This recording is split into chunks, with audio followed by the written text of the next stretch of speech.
5, 4, 3, 2, 1.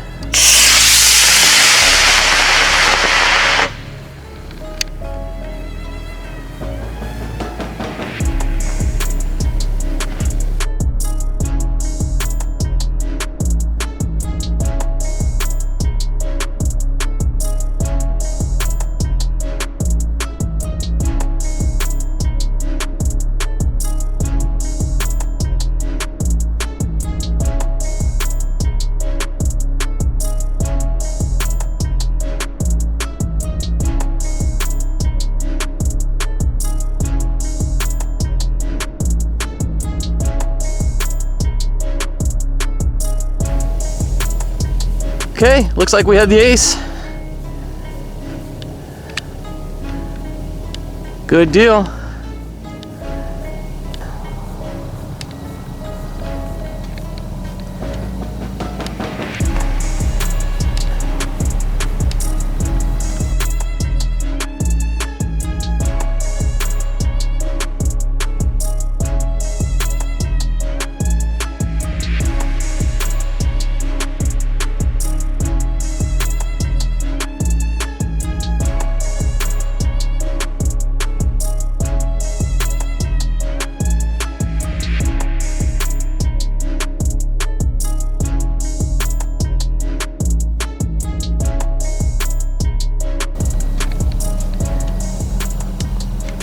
Touchdown. All right, let's go see what we got.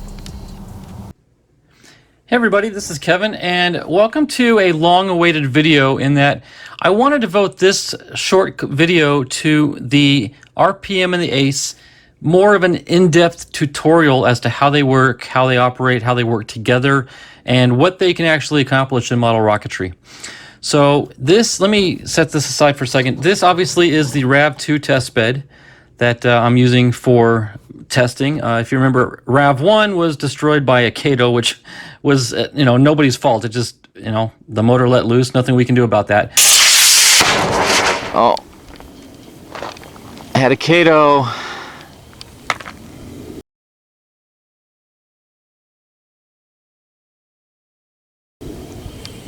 But so I rebuilt the bottom end and titled this new one the RAV2. But the exciting part of it is what's up above the body tube. This is the ACE unit. We'll get that back into that in a second. Here's a little payload bay for the RPM. Again, we'll get back to that in a second. And then your standard nose cone.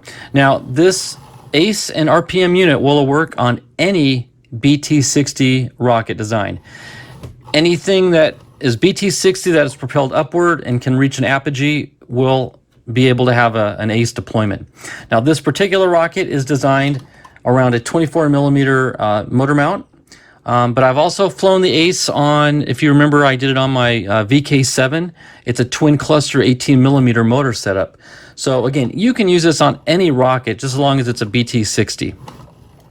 Now, one thing you have the option of doing is, because this is, the ACE unit is designed to deploy at apogee without the explosive charge from the motor, you can leave the cap off if you want to expel the motor. If you want to keep the motor in, there's ways we'll work around that, and I'll show you that in a second. So I just want to show you first and foremost what this can adapt to, and I'm going to show some video highlights at the end of this showing this ACE unit on the Hi-Flier XL, the Citation Patriot, my VK7. Like I said, any BT-60 rocket can adapt the ACE unit. Okay, so what is the ACE unit? The ACE unit stands for Apogee Chute Ejection.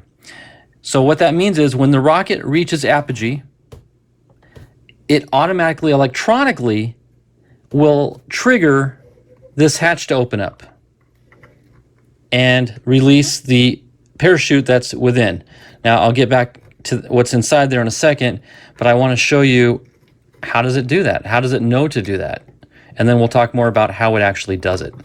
So up in the payload bay, there's a special designed little opening here for the RPM. Now, the RPM is the altimeter that is currently being used to deploy the ACE. However, my friend who's designed all this is working on adapting the ACE to any other pre-existing altimeter that can send a signal out.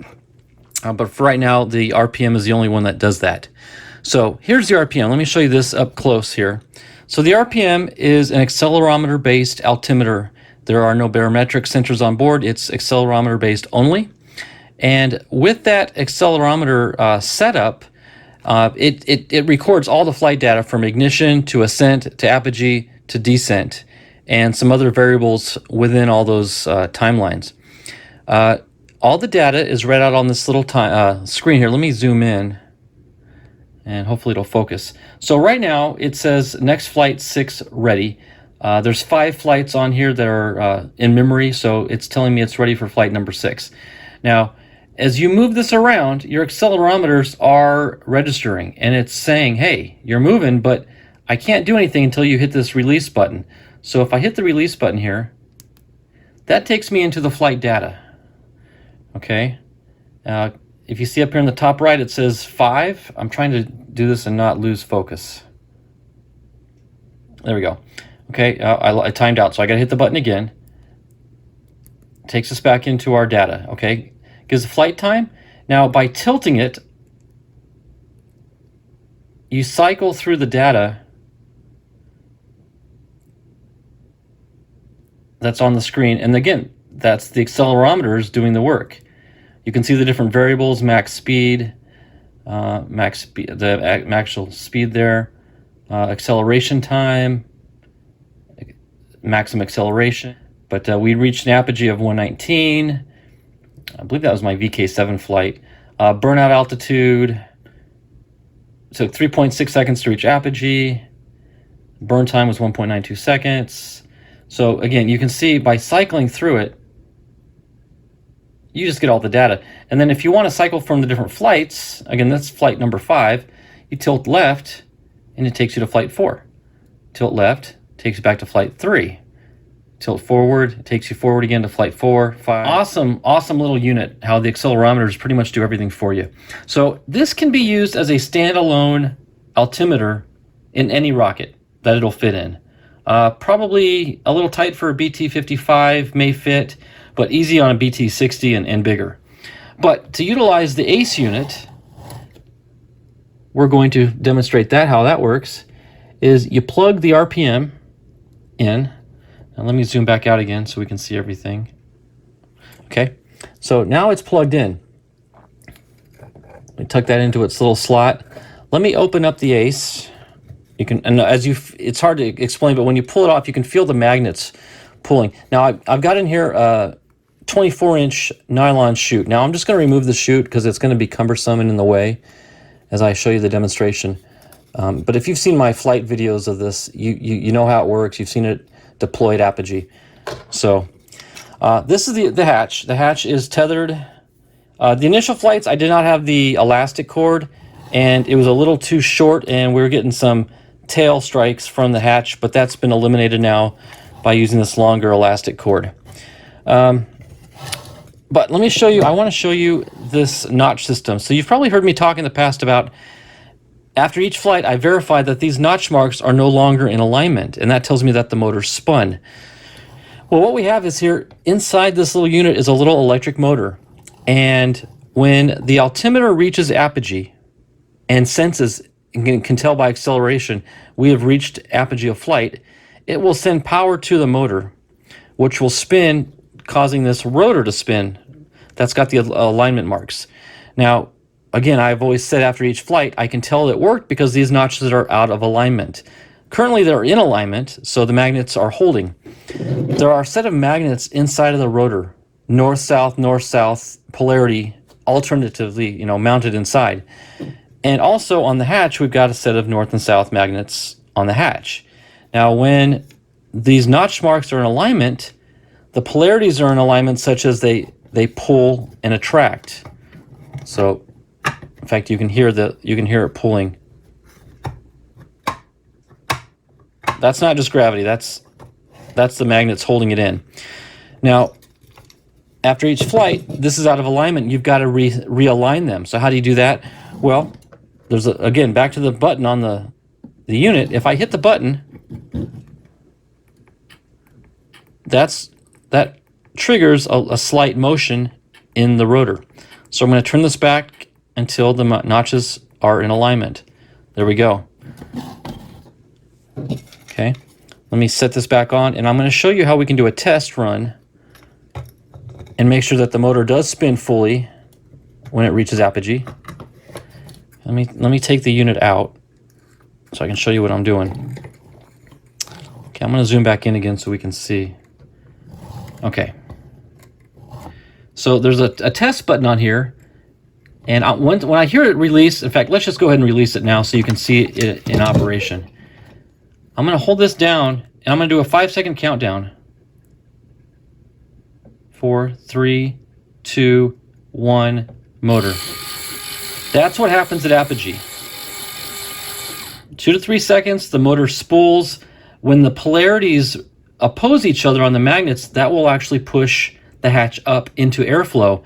Now, the RPM is designed also to release not exactly at apogee, but just momentary, like maybe 5 feet beyond apogee. That way, it's kind of on its way back down, and you definitely have some airflow. In a perfect world, if this were to go straight up, perfectly straight, come to a stop, the apogee, would be reached, and it would trigger the magnets. And it would work, but we also want to utilize the airflow to help out just in case. So it is set for a few feet beyond apogee, and then it'll trigger that motor. Let's do another cycle here. Come and do the countdown. 4, 3, 2, 1, apogee. Okay, comes down under chute, lands safely. You realize the notches are not in alignment. Let's put them back in alignment. To do that, you actually have to hold the ACE on its, or the RPM on its side. That tells the unit what you're trying to do. So just cycle the buttons until we're back in alignment there. In fact, let me show you what the magnets do when we're out of alignment. Okay, so that, let's say that's out of alignment.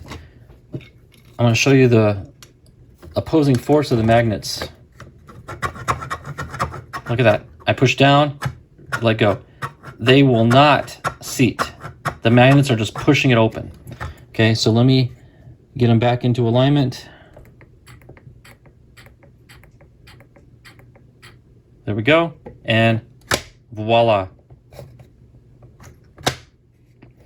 So that's just a quick tutorial on how the ACE and the RPM work together.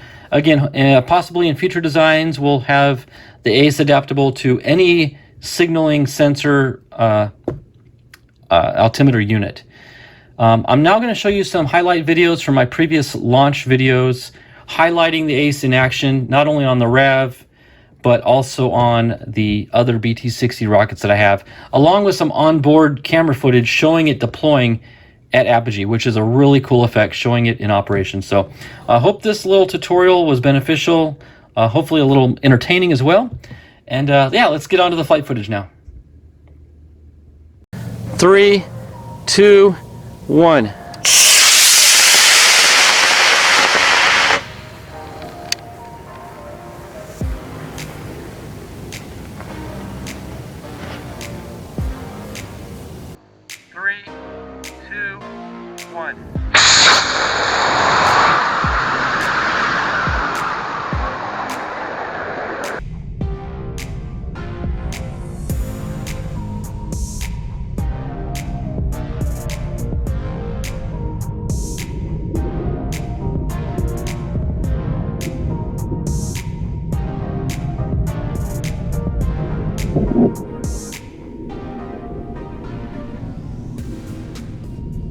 Okay, I want to do a brief tutorial on how easy it is to swap out the ACE unit to any other BT-60 rocket that you've got to fly with.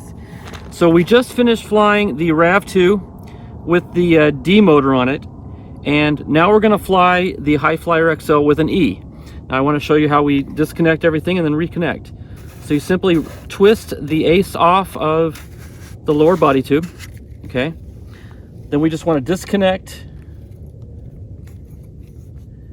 our snap swivel, releasing it from the lower tube. Okay. Now we can set this aside. Okay. Then we take our new rocket, remove the nose cone. Okay, we want to disconnect the snap swivel on the nose cone. Set that aside. Now you can use the original nose cone, or you can just use the one that's on the Ace. As long as it's a BT60, it's going to fit regardless. And then we just hook the snap swivel onto the Ace.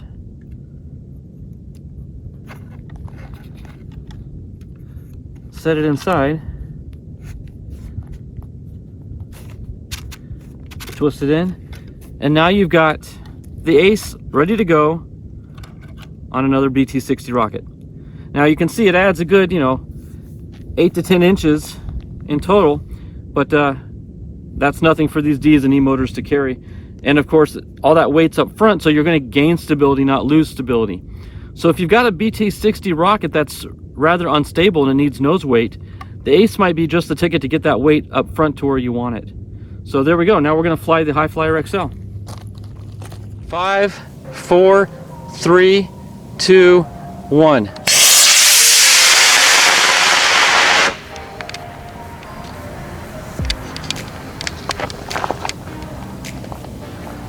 Okay.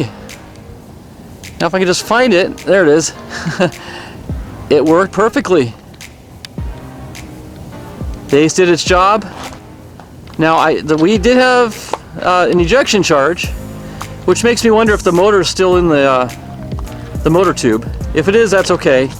I was hoping it'd come out because I didn't put the cap on it. But there we have another successful Ace flight. All right, let's go get it. 5, 4, 3, 2, 1.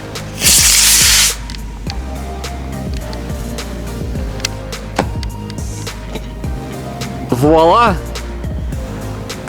Look at that. To perfection. Beautiful. 5, 4, 3, 2, 1.